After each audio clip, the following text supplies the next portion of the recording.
বিদেশি টাকা পাচারকারীদের জায়গা আর আমাদের দেশকে বিদেশের দাবিদার যারা বানাতে চায় তাদের জায়গা বাংলার জমিনের মধ্যে হবে না। উৎখাত করতে হবে, মানবতা প্রতিষ্ঠিত করতে হবে।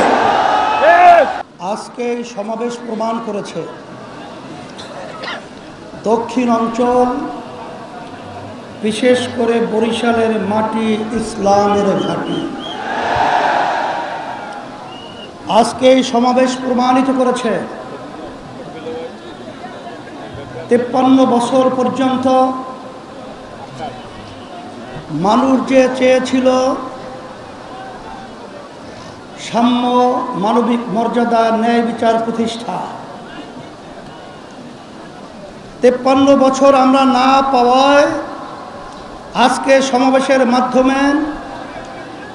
আজকের কেমন জানি এই 13টাই বাস্তবায়নের আজকে আলোর মুখ দেখার বাস্তবতা সমাবেশ আজকে প্রমাণিত হয়েছে। আজকের এই সমাবেশ থেকে আমি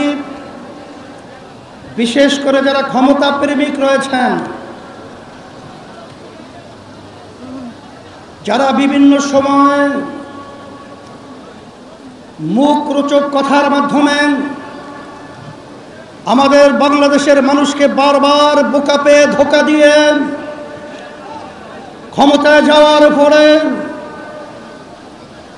বারবার ওই ক্ষমতার চেয়ারে বসে আমাদের হাজার হাজার মায়ের কোলকে সন্তান হারা করেছে, আমাদের দেশের টাকা বিদেশে পাচার করেছে, এই দেশকে বারবার চোরের দিক থেকে তামাম দুনিয়ার মধ্যে ফার্স্ট বানিয়েছে। আজকে সমাবেশ থেকে সেই খুনিদেরকে, সেই চাঁদাবাজদেরকে, সেই টাকা পাচারকারীদেরকে যারা বিদেশের দাবিদারি করে Japan Bangladesh joint venture company JBS holdings limited আমাদেরকে গোলামের জিঞ্জিরে আবদ্ধ করে রেখেছিল, তাদেরকে সমাবেশ থেকে আজকে আমরা মেসেজ দিতে চাই যে আর খুনিদের জায়গা, আর চাঁদাবাজদের জায়গা, আর বিদেশি টাকা পাচারকারীদের জায়গা আর আমাদের দেশকে বিদেশের দাবিদার যারা বানাতে চায় তাদের জায়গা বাংলার জমিনের মধ্যে হবে না। উৎখাত করতে হবে, মানবতা প্রতিষ্ঠিত করতে হবে। আজকে জনসমাবেশ থেকে আমি বিশেষ করে যারা ক্ষমতা প্রেমিক রয়েছেন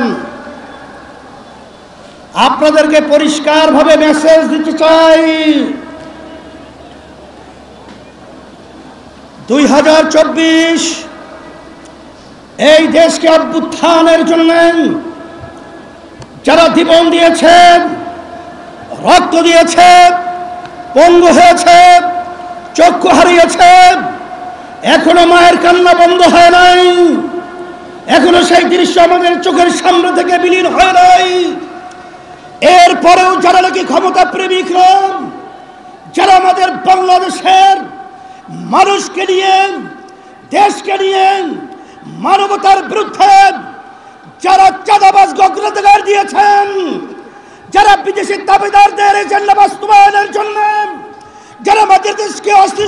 অসুস্থ করার, অশান্তি করার প্রক্রিয়া করেছেন, দ্ব্যর্থহীন কণ্ঠে ঘোষণা করতে চাই আজকে তাদের জায়গা বাংলার জমিনের মধ্যে হবে না, দেব না।